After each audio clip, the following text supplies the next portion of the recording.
Hi friends, इस video में बात करेंगे आज की business news, critical business news के बारे में। तो सबसे पहली न्यूज़ है कि India is also planning to put the nuclear power plant. So कुछ 220 मेगावाट्स का न्यूक्लियर प्लांट लगाने की बात करी है गवर्नमेंट, और उसके लिए they will invite the bid from different companies.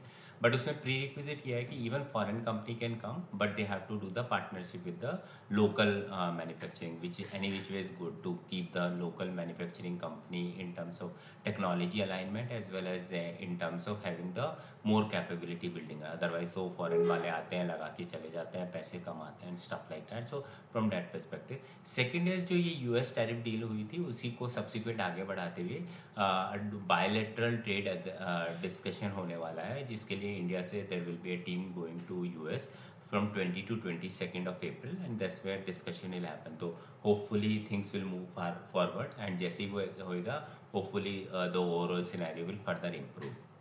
In terms of trade deficit, so trade deficit any which way we'll keep on hearing that it has increased, it has decreased. But अगर हम फरवरी की बात करेंगे तो फरवरी में surprisingly it has gone down. उसका main reason ये है कि आप फरवरी में मार्च में, तो मार्च में उसका मेजर रीज़न ये है कि मार्च में due to this all West Asia conflict की वजह से आप बहुत कुछ इंपोर्ट ही नहीं कर पाए हो, तो क्रूड ऑयल इंपोर्ट नहीं हुआ है, तो ट्रेड डेफिसिट कम हो गया है. तो बेसिकली वैसे अगर नंबर टर्म्स में बात करेंगे तो मार्च में ट्रेड डेफिसिट $1 बिलियन से कम हुआ है. लेकिन अगर मैं पूरे FY26 की बात करूं तो FY26 में overall trade deficit has increase by $50 billion. So मतलब वो $283 बिलियन था लास्ट ईयर, जो कि इंक्रीज हो गया टू $333 बिलियन हो गया. तो which is like quite increase. $50 billion on 280, मतलब कुछ 15-17% का इंक्रीज हो गया है. इन टर्म्स ऑफ IPO, तो सेबी अब धीरे धीरे रिलैक्सेशन देती जा रही है IPO के केस में. One is obviously this West Asia conflict, इसकी वजह से पूरा financial market, secondary market disrupted है. Second reason, SEBI in fact is trying की things will be far better. तो उन्होंने एक नया रिलैक्सेशन दिया है कि लेट सपोज आपका DRHP अप्रूव हो गया है, आपका पूरा फंडिंग प्लान अप्रूव हो गया सेबी से, एंड उसके बाद में अगर आप फ्रेश कैपिटल, मतलब there are two type of capital. एक फ्रेश कैपिटल जो कि आप कंपनी की ग्रोथ कैपिटल के लिए लेते हो, और सेकंड कैपिटल होती है जो कि बस आपके एग्जिस्टिंग इन्वेस्टर जो है वो सेल करके न्यू इन्वेस्टर को निकल जाते हैं, जिसे OFS बोलते हैं. तो फ्रेश कैपिटल के लिए सेबी ने ये क्लियर कर दिया कि अगर लेट सपोज उन्होंने अप्रूव किया ₹100 का, उस ₹100 का 50% तक, या तो 50 हो सकता है या तो 150 हो सकता है, इंक्रीज एंड डिक्रीज हो सकता है फाइनल IPO में, which is also good initiative taken by the SEBI. One is ECMS scheme. This again we keep on discussing, electronic component manufacturing scheme. तो उसके अर्ली बेनिफिट दिखने लग गए हैं. In fact in this year itself FY26 में अभी till जनवरी 10 month के अंदर ही हमने, मतलब इंडिया ने चाइना को एक्सपोर्ट किया electronic component to a value of $2.8 billion, and full year में this is expected to $3.5 billion, which is like very good. Otherwise हमारी चाइना पे डिपेंडेंसी बढ़ती जा रही थी, and will keep on saying कि China China China, but now things are improving further better.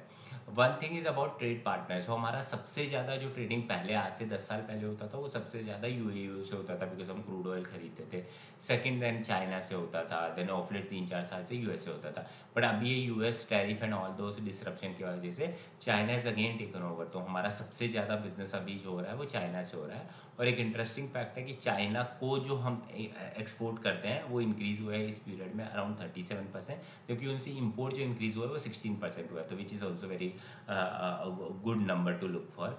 One is due to this West Asia conflict, overall crude का price बढ़ गया, पेट्रोल का प्राइस बढ़ गया, ट्रांसपोर्टेशन का प्राइस बढ़ गया. तो उससे ओवरऑल जो होलसेल इन्फ्लेशन होता है वो इंक्रीज़ हो गया. मतलब वो फरवरी में कुछ 2.81% था, जो भी बढ़ के 3.9% हो गया, और वो फर्दर 4.8% हो सकता है. तो मतलब जब तक ये कॉन्फ्लिक्ट रिजॉल्व नहीं होगा और जब तक कि प्राइसेस कम नहीं होंगी, क्रूड वगैरह की प्राइसेस, हो सकता है कि इन्फ्लेशन की वजह से चीज़ों के दाम बढ़ते जाए.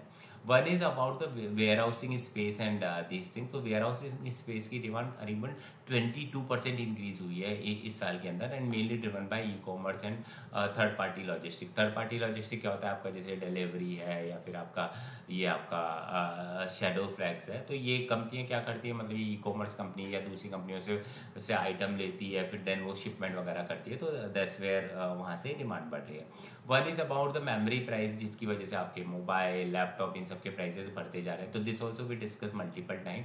सो अभी क्या है कि वो मेमोरी के प्राइसेस इतने बढ़ गए हैं कि अब उससे फर्दर इंक्रीज ग्रेजुअल होगी। तो this is I think what is the news, this is more about कि जो इंक्रीज पहले एक्सपेक्ट कर रहे थे कि लगातार होती जाएगी, अब वो धीरे धीरे इंक्रीज होगी, which is also fine.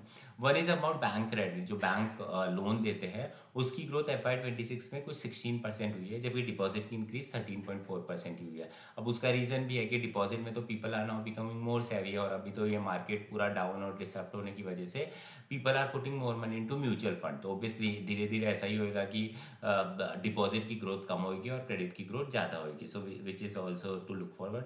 One interesting data on active demat account और एक्टिव इन्वेस्टर डेटा, तो वो लास्ट ईयर NSE के अकॉर्डिंग वो नंबर था 4.92 करोड़, मतलब हमारे जो 150 करोड़ के लोग हैं उनमें से कुछ 5 करोड़ या 4.92 के बराबर एक्टिव इन्वेस्टर थे। एक्टिव इन्वेस्टर बोले तो उस इन्वेस्टर ने एटलीस्ट एक ट्रांजेक्शन किया पूरे साल भर के अंदर, जो अभी रिड्यूस होकर इस साल में 4.57 हो गया, मतलब there is a steep increase of around 5 lakh के आसपास। और उसका मेजर रीजन ये obviously market is not doing well and stuff like that. And इसमें मजे की बात ये है देखने लायक कि मेजर ड्रॉप जो हुआ है वो हुआ है brokers like Zerodha, up stock, ये जो न्यू एज ब्रोकर है, एनी जो उन्हीं के इन्वेस्टर ज़्यादा हैं तो ड्रॉप भी वहीं पे होगा, but Zerodha, Upstox and Motilal Oswal is the major impacted party in this. And one interesting number is of this 4.927 around 1.2 crore subscriber या investor are with Grow, and followed by 62 lakh around with the Angel One and the Zerodha. So Grow has actually done well and in last 5-6 years, so which is interesting to look forward.